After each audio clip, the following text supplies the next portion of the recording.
ఇవాళ maths rod question paper చూసాక నా ఫీలింగ్.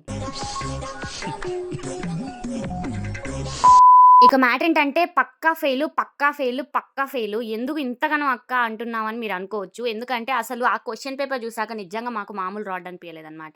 సో, ఫస్ట్ మనకి మ్యాథ్స్ బి ఉంటది చూసారా ఇంటర్‌లో. సేమ్ అదే ప్యాటర్న్ అనమాట. సిక్స్త్ సెమ్‌లో నిజంగా ఎంత ఘోరంగొచ్చిందో. చాలా అంటే చాలా ప్రిపేర్ అయ్యాము. ఎట్లాగైనా బీట్ చేద్దాం అనుకున్నాము. బట్ క్వెషన్ పేపర్ చూసాక నిజంగా అయితే షాక్ అయిపోయినాం అనమాట. సో, ఎప్పుడో చేసినట్టే ఉన్నాయి, చదివినట్టే ఉన్నాయి. కానీ పేపర్ మీద పెన్ను పెడుతుంటే అసలు ముందుకు కదలట్లేదు. చాలా అంటే చాలా ఘోరంగా గడిచింది. అసలు 3 అవర్స్ ఎట్లా గడిచిపోయినా కూడా అర్థం కాలేదు. పేపర్ చూస్తే మాత్రం ఏమి రాయలేదు. కానీ 3 అవర్స్ మాత్రం ఉఫ్ అని గడిచిపోయినాయి. కానీ నేనైతే కొంచెం చేసినంత వరకైతే రాసినాం అనమాట. వచ్చినంత వరకైతే చేసాము. కానీ ఇక దేవుడికే వదిలేసినాం అనమాట. పేపర్ దిద్దే వాడిలోనే ఉంటది. ఇంకా చాలా మంది అయితే అసలు మస్తు టఫ్ వచ్చింది, మస్తు టఫ్ వచ్చింది అన్నారనమాట. సో, నాకైతే కొంచెం పర్లేదు అనిపించింది. రాయడం అయితే రాసాను. ఇక మరి ఫెయిలా, పాసా అనేది ఇక నెక్స్ట్ రిజల్ట్స్ వచ్చాక తెలుసుకోవడమే గానీ ఇక టెన్షన్ అయితే పడలేకపోతున్నాననమాట. సో, ఎంతసేపు అనుకున్నాము అబ్బో ఇది కదా, అది కదా బయటకు వచ్చాక అర్థమైందనమాట. సో, ఇది మనం చేసిన క్వెషన్సే కానీ డిఫరెంట్‌గా అడిగిండు. చాలా అంటే చాలా రిగ్రెట్ అయినాం మేమైతే.